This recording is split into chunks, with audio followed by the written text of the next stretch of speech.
Is your company experiencing a lot of turnover? Are employees coming and going? Are employees dissatisfied with management, with a lack of training and development, and frustrated with managers who simply can't manage or don't care?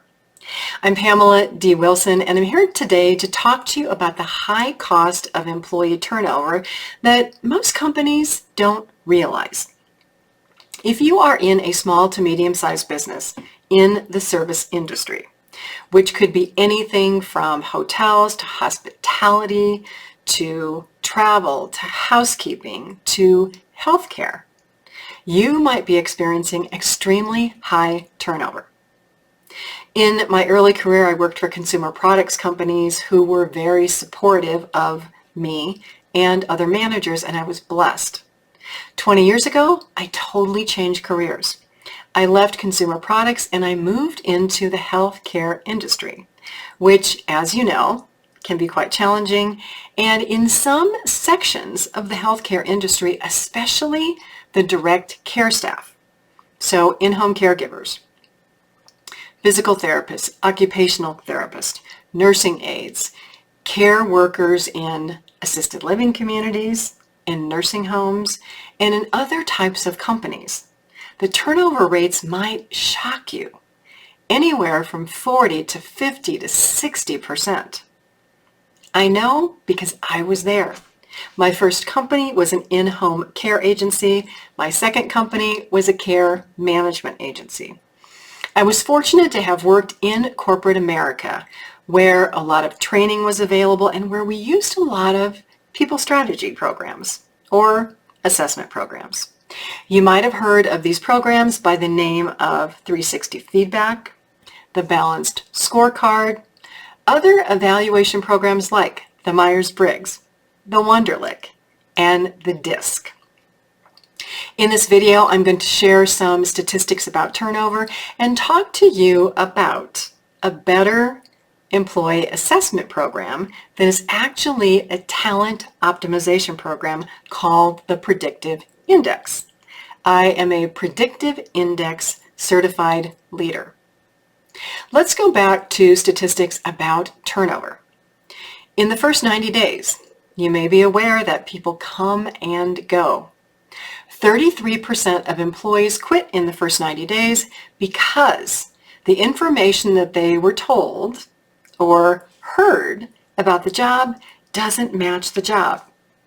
They may have showed up to work for a particular manager and that manager leaves. Or somehow the job description changed or something else changed to make that job not what they expected and not a good fit. That causes turmoil for the employee and his or her life, and also for the company who has to start all over again trying to find the perfect employee for that job. Another statistic. On average, 36% of employees leave every year because of dissatisfaction.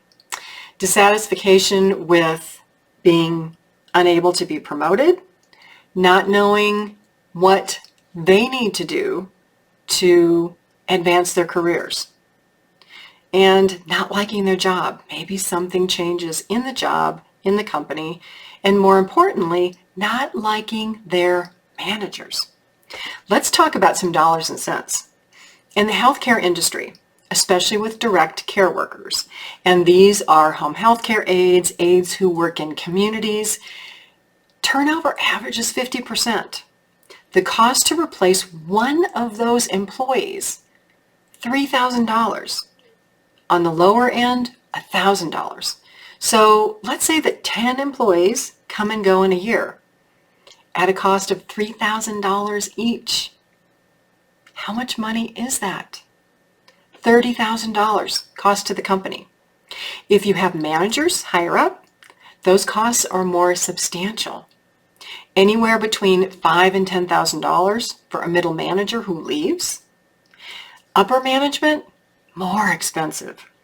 $50,000 to $200,000 for very high level management. When you do your budgets every year, Are you plugging these numbers in? Are you plugging the numbers that relate to the high cost of employee turnover, what it does to your company, how it affects your revenue, and most of all, how it affects the managers and the people in that company who don't leave? The other 40, 50, 60%. Men and women leave companies for different reasons, and the reasons might or might not surprise you. Men leave because of a lack of career development and because of money. If you're a woman, why do you think women leave? Women leave for totally different reasons, and this might be telling. Women leave because of a poor manager. They leave because of work stress. They leave because of work-life balance or an absence thereof. Partly because women are the caregivers. Women leave work to raise children. Later in their life, they may leave work to take care of aging parents and eventually even a spouse. It's no wonder that men are more concerned about money because in their mind, if they're married or in a relationship, they have to be that breadwinner. It's not that women are less concerned about money, but women, according to the research, have other things going on in their minds. It's more of relationships and people issues. How do we solve the driving factors that make men and women leave the workforce? What's the solution?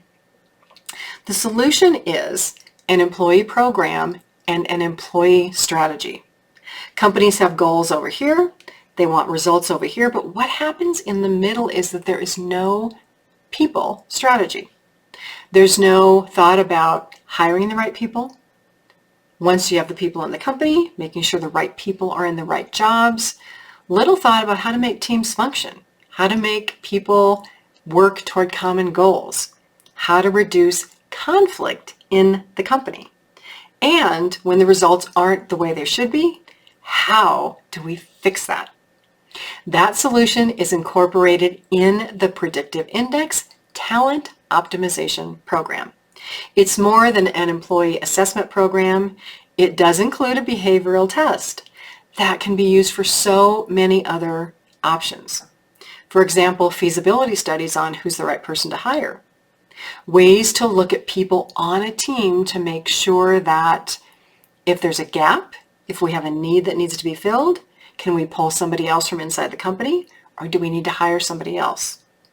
It gives employees and managers insights on how they behave and how they are viewed by others, and about some behaviors that may need to be shifted a little so that people work together on teams. I'm Pamela D Wilson. My website is PamelaDWilson.com. In addition to the Predictive Index, I help caregivers and aging adults and the healthcare industry, the law industry, especially elder law, financial planners, and other people.